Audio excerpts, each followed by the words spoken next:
PYQs बोलते हो उनकी और कुछ घटना चक्र के इंपॉर्टेंट पॉइंट्स को हम क्वेश्चन के फॉर्म में डिस्कस करते हुए चलेंगे। इसमें मैक्सिमम जो पार्ट है वो केमिस्ट्री और बायोलॉजी का है और इनसे क्वेश्चंस अक्सर एग्जाम में पूछे जाते हैं। तो जो लोग भी चैनल पे नए हैं चैनल को सब्सक्राइब कीजिए, लाइक कीजिए, शेयर कीजिए। ठीक है भाई, स्टार्ट करते हैं। अच्छा, ये जो है एक काइंड ऑफ एक प्रिपरेशन चेक है कि आपके कितने क्वेश्चंस खुद से सॉल्व हो पा रहे हैं, तो ये आप लोग कमेंट सेक्शन में बताएंगे। ठीक है, चलो स्टार्ट करते हैं। पहला जो हमारा क्वेश्चन है वो क्या कहता है? पहला जो हमारा क्वेश्चन है वो कहता है plasma membrane is made up of.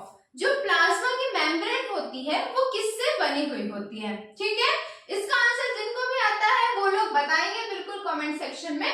Plasma membrane जो होती है वो फॉस्फोलिपिड्स की बनी हुई होती है। किसकी बनी हुई होती है? फॉस्फोलिपिड्स।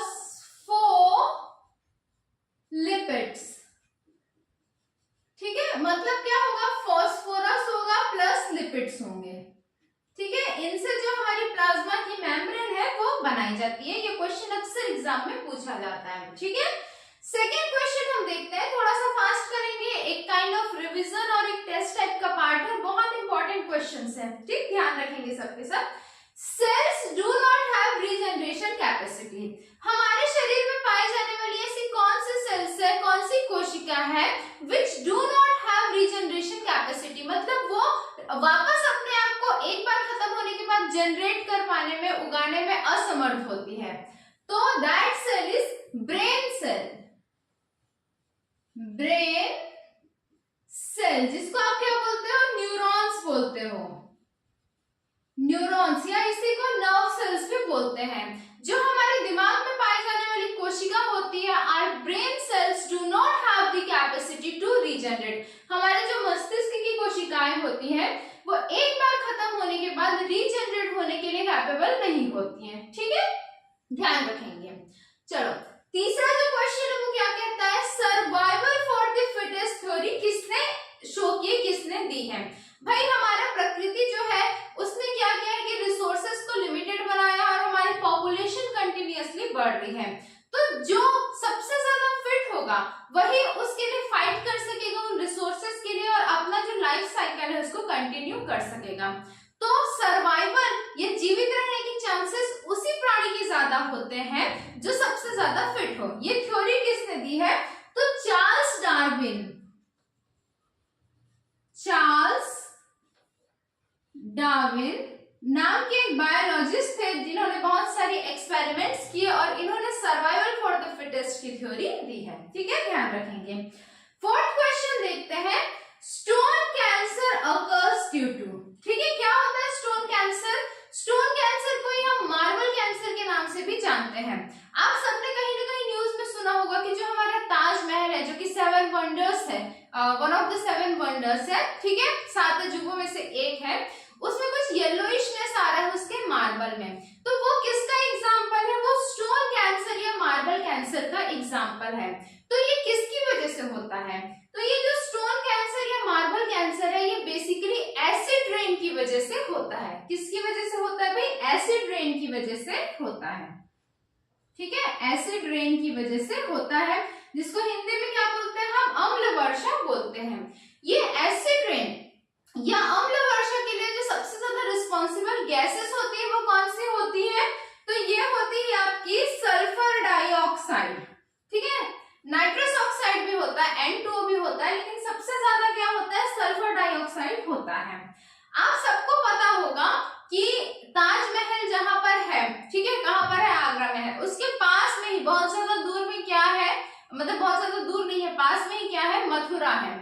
तो मथुरा की जो ऑयल फैक्ट्रीज है वहां पर से सल्फर डाइऑक्साइड गैस का एमिशन बहुत ज्यादा होता है और ये सल्फर डाइऑक्साइड जब रेन के साथ, वर्षा के साथ मिल जाती है तो इट कॉजेस एसिड रेन। ये क्या उत्पन्न करती है? एसिड रेन, अम्ल वर्षा उत्पन्न करती है, which is a most important cause of marble cancer और स्टोन कैंसर। ठीक है, जिसकी वजह से मार्बल कैंसर या स्टोन कैंसर होता है। ध्यान रखेंगे, इंफॉर्मेशन से इंफॉर्मेशन जाना है, चीजों को कनेक्ट करते हुए एक पॉइंट के साथ जो भी एक्स्ट्रा पॉइंट्स होंगे वो मैं आपको यहाँ पे एक्सप्लेन करते हुए चलूंगी। ठीक, अच्छा, आप लोग भी अपना सपोर्ट बना के रखिए भाई, ज्यादा से ज्यादा चैनल को सब्सक्राइब कीजिए, लाइक कीजिए, शेयर कीजिए। ठीक है, नेक्स्ट बहुत इंपॉर्टेंट क्वेश्चन देखते हैं, एमनियोसेंटेसिस क्या है? एमनियोसेंटेसिस ये किस प्रकार का प्रोसेस है? ठीक, जिसको भी पता होगा कमेंट सेक्शन में कमेंट करके बताएंगे। देखो एमनियोसेंटेसिस एक प्रोसेस है, इसमें क्या किया जाता है, प्रीनेटल जेंडर डिटर्मिनेशन किया जाता है, या तो जो भ्रूण होता है, जो एम्ब्रियो होता है, ठीक है, उसका क्या होता है, उसका या तो हम इसमें जेंडर डिटरमाइन कर सकते हैं, या कोई भी क्रोमोसोमल डिजीज है जो कि आने वाले बच्चे में हो सकती है, जो पैदा नहीं हुआ है, जो क्या बोलते हैं प्रीनेटल पीरियड में है, उसमें यदि कोई डिजीज है तो उसको आइडेंटिफाई करने के लिए भी एमनियोसेंटेसिस प्रोसेस का प्रयोग किया जाता है। भ्रूण परीक्षण भी इसको बोलते हैं, ठीक है। तो ये किसने होगा, जेंडर या फिर क्रोमोसोमल डिजीज आइडेंटिफाई करने के लिए। एमनियोटिक फ्लूइड होता है, जो फ्लूइड यूट्रस में प्रेजेंट होता है, जो कि बच्चे के डेवलपमेंट में हेल्प करता है। इसी फ्लूइड को टेस्ट करके क्या किया जाता है, या तो जो जाइगोट जो एम्ब्रियो है उसका जेंडर का डिटर्मिनेशन किया जाता है, या तो उसमें होने वाले किसी डिजीज की आइडेंटिफिकेशन की जाती है एमनियोसेंटेसिस के प्रोसेस से, ठीक है, ध्यान रखेंगे। 6th क्वेश्चन देखते हैं, रस्टिंग ऑफ आयरन। क्या? रस्टिंग ऑफ आयरन, जो लोहे में जंग लगना होता है, वो किस प्रोसेस की वजह से होता है? तो इसका जो मेन कॉज होता है भाई लोहा जब पानी के साथ एयर या वाटर के कांटेक्ट में आता है तो उसमें क्या होती है, एक परत जम जाती है, एक जंग बोलते हैं जिसको आप रस्ट बोलते हैं। ये बेसिकली रिडॉक्स रिएक्शन की वजह से होता है। रिडॉक्स रिएक्शन, उपचयन अपचयन दोनों की दोनों प्रोसेस जिसमें होते हैं ना, रिडक्शन और ऑक्सीडेशन दोनों प्रोसेस मिला के क्या बनता है भाई, रिडॉक्स बनता है। तो इस रिडॉक्स रिएक्शन की वजह से क्या होता है, रस्टिंग ऑफ आयरन होता है, लोहे में जंग लगने की अभिक्रिया होती है, ठीक है। 7th क्वेश्चन देखते हैं, गोल्ड डिसॉल्व्स इन। क्या? गोल्ड डिसॉल्व्स इन, जो हमारा सोना होता है, ठीक है, मेटल धातु, बहुमूल्य जो आपकी धातु है सोना, उसको एक सॉल्यूशन में डिसॉल्व किया जाता है पिघलाने वगैरह के लिए, उसी केमिकल ट्रीटमेंट के लिए। तो उस सॉल्यूशन को हम क्या बोलते हैं? बहुत बार पूछा हुआ क्वेश्चन है, बिल्कुल स्टार मार्क्ड है, ठीक है। तो इस सॉल्यूशन को बोला जाता है एक्वा रिजिया। एक्वा रिजिया बोला जाता है। ये क्या होता है, कंसंट्रेटेड HNO3 प्लस HCl, ठीक है। नाइट्रिक एसिड और हाइड्रोक्लोरिक एसिड इसमें क्या होते हैं, मिले हुए होते हैं, और इसको क्या बोला जाता है, एक्वा रिजिया बोला जाता है। कितने लोगों को ये आंसर पहले से पता था? कमेंट सेक्शन में कमेंट करके बताएंगे, ठीक है। नेक्स्ट क्वेश्चन देखते हैं, 8th नंबर का हमारा क्वेश्चन है, रेड पॉइजन, चूहा मारने की जो दवाइयां होती है उसमें बेसिकली कौन सा केमिकल पाया जाता है, ठीक है। तो रेड पॉइजन जो होता है इसमें बेसिकली जिंक फॉस्फाइड,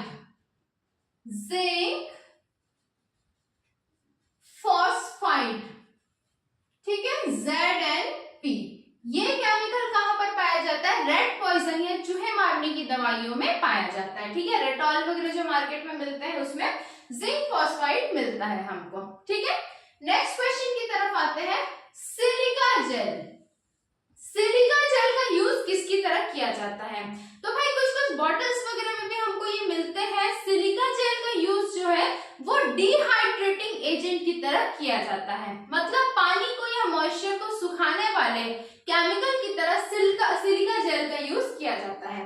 किसके जैसे? डिहाइड्रेटिंग मतलब हाइड्रेट या वाटर को खत्म कर देने वाले, रिमूव कर देने वाले, ठीक है। डिहाइड्रेटिंग एजेंट की तरह सिलिका जेल का यूज किया जाता है, ठीक। नेक्स्ट क्वेश्चन देखते हैं हम, 10th नंबर का हमारा क्वेश्चन क्या कहता है? 10th नंबर का क्वेश्चन कहता है, monomer unit of Teflon. Teflon की जो मोनोमर यूनिट या इकाई है उसको हम क्या बोलते हैं, ठीक है। सबसे पहले तो समझते हैं कि टेफ्लॉन क्या है, एक तरीके का पॉलीमर है, ठीक है।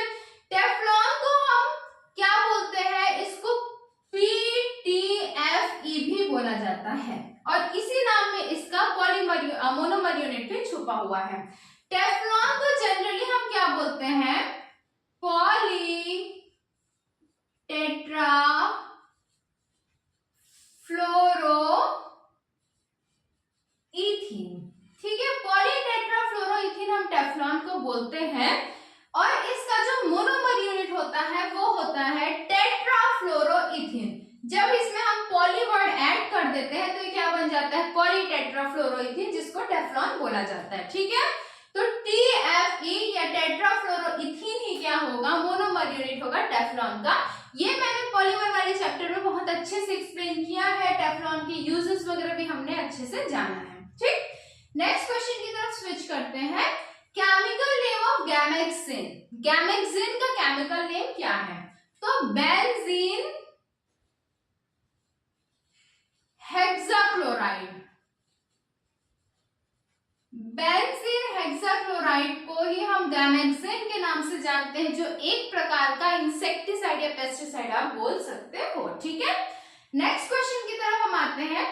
Food poisoning is caused by. ये क्वेश्चन अभी बहुत ज्यादा इंपॉर्टेंट कंसीडर कर सकते हैं अभी जो रिसेंट एग्जाम्स आने वाले हैं उसमें, क्योंकि कई सारे जगह पे हम फूड पॉइजनिंग के केसेस देख रहे हैं। तो फूड पॉइजनिंग जो है बोट्यूलिनम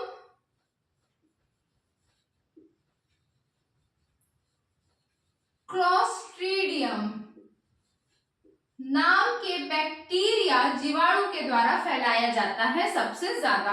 बोट्यूलिनम क्लोस्ट्रीडियम नाम के बैक्टीरिया से फूड पॉइजनिंग सबसे ज्यादा फैलता है। बिल्कुल मार्क करके रखेंगे, बहुत इंपॉर्टेंट क्वेश्चन है। कितने लोग इसका आंसर पता था वो भी कमेंट करके बताएंगे, ठीक है। 13th क्वेश्चन पे हम आते हैं। बैरोमीटर। बैरोमीटर क्या मेजर करने के लिए यूज किया जाता है? तो जो बैरो वर्ड होता है वो प्रेशर के लिए यूज होता है, दाब के लिए यूज होता है।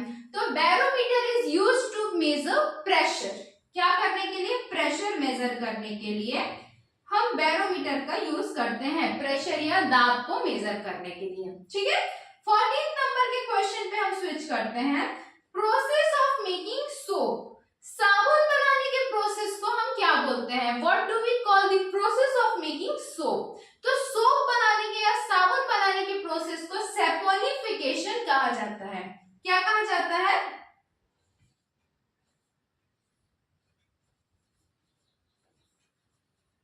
सैपोनिफिकेशन कहा जाता है, ठीक है।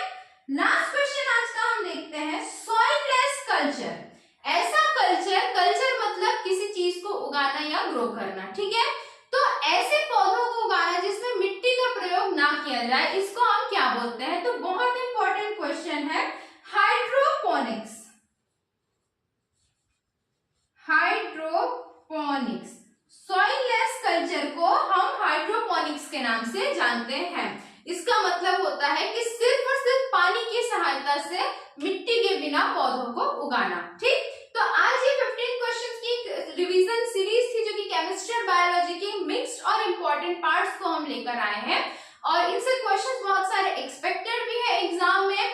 कितने क्वेश्चन आप लोगों के जो है वो खुद से बन पाएंगे, आप लोग कमेंट करके बताएंगे। एक बार प्लेलिस्ट वगैरह जाके देखिए, इसमें बहुत सारे चैप्टर्स ऑलरेडी जो है वो अपलोडेड है, बहुत सारे 1 बाय 1 आते जा रहे हैं। तो भाई अपना सपोर्ट बना के रखिए, ज्यादा से ज्यादा लाइक कीजिए, शेयर कीजिए, सब्सक्राइब कीजिए। मिलते हैं अगली क्लास में, अच्छे से पढ़ाई कीजिए। Okay, bye bye, take care.